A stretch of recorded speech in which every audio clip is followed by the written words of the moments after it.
Last but not least, we're talking about the five keys to keeping your business, five keys to protecting your business from risk, protecting your business from lawsuits. Again, we're thinking epic, right? So entities, planning, professionals, insurance, and last and certainly not least, because it's my favorite, is a topic that is certainly near and dear to my heart, and that is contracts. All right. So, contracts, why do I love contracts so much? Um, Really, because contracts give you the ability to create private law, in the sense that when you draw up a contract with someone, you and that other person are agreeing to be held accountable to what you put in that agreement, right? And so all the obligations, you're agreeing to be held legally accountable to those, and if you don't follow through, the other person or the other business entity can take you to court. And I think that that's just really, it's an amazing kind of right to have, and an amazing ability to be able to say with another person, here's how we're going to structure our relationship, and here are the things that we're going to live up to. And it really forms the backbone. Again, as I said, business is a team sport. Your business doesn't advance, your business doesn't grow without the help or the collaboration from others.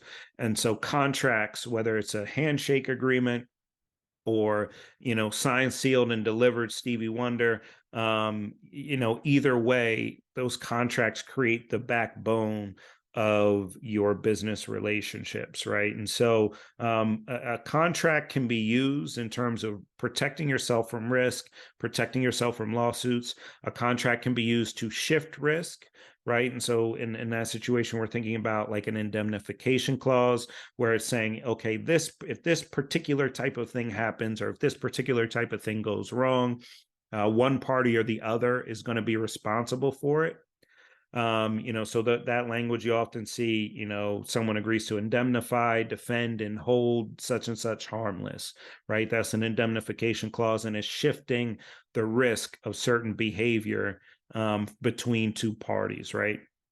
We also have disclaimers, right? And so disclaimers often tend to be one-sided. You might see a disclaimer, or you might, let's say you'll sign a disclaimer when you sign up for the gym, or when you go to take your kids to one of those play areas, indoor play areas, right?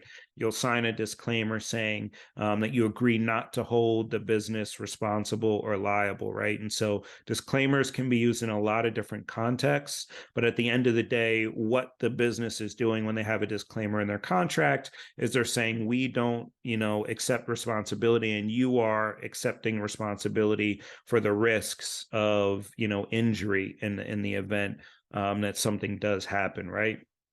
And then again, contracts create legal duties, right? And so you can say, you are responsible to do X, Y, and Z in terms of risk, right? There are a lot of different things that you can do within a contract to really just, kind of shift and make sure that you are comfortable with the risk that your business is taking on, especially in a situation, right? As a small business owner, if you're working with a larger business or a larger company, being able to say, hey, for example, we want a rider on your insurance, or, it might be the larger business saying that you have to do that for them too, right? But, if you're, working with another business, there's a lot of different ways for you to kind of shift that risk to getting it to something that you feel comfortable taking on. And so, again, we kind of talked about these some of these different ways that contracts can kind of help businesses address risk, particularly when it comes to lawsuits. And so here are some common contract clauses, or some common contract language. Talked about the indemnification clause, where X is agreeing to hold harmless, defend, and indemnify Y against any and all third-party claims arising out of the subject matter of this agreement, right? So in this situation, X is agreeing to hold Y harmless, which means they're not going to sue Y harmless, or sorry, they're not going to sue Y. They're agreeing to defend Y, which means they would step into court, they would pay for the legal fees, provide an attorney, that sort of thing.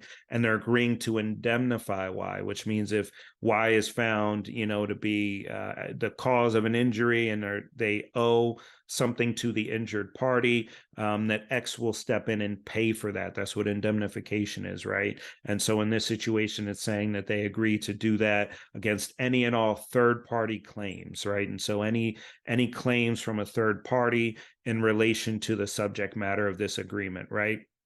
Again, breaking down that legal language, but that indemnification clause is completely shifting the risk of any third party claim. So any lawsuits brought by third parties who are not a part of that contract between X and Y, it's shifting the risk that Y would otherwise have and putting it all on X.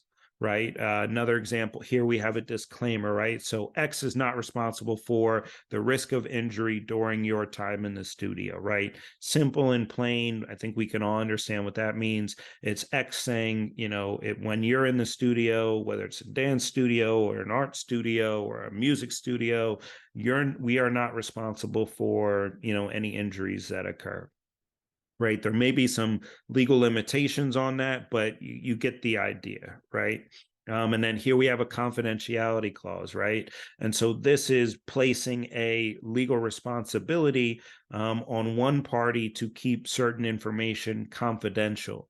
And again, it's helping to maintain or contain the risk, right? And so if I'm sharing my confidential information with someone, I want that other person to, be obligated to be legally accountable if they do go and share that information or use that information in a way that's not authorized.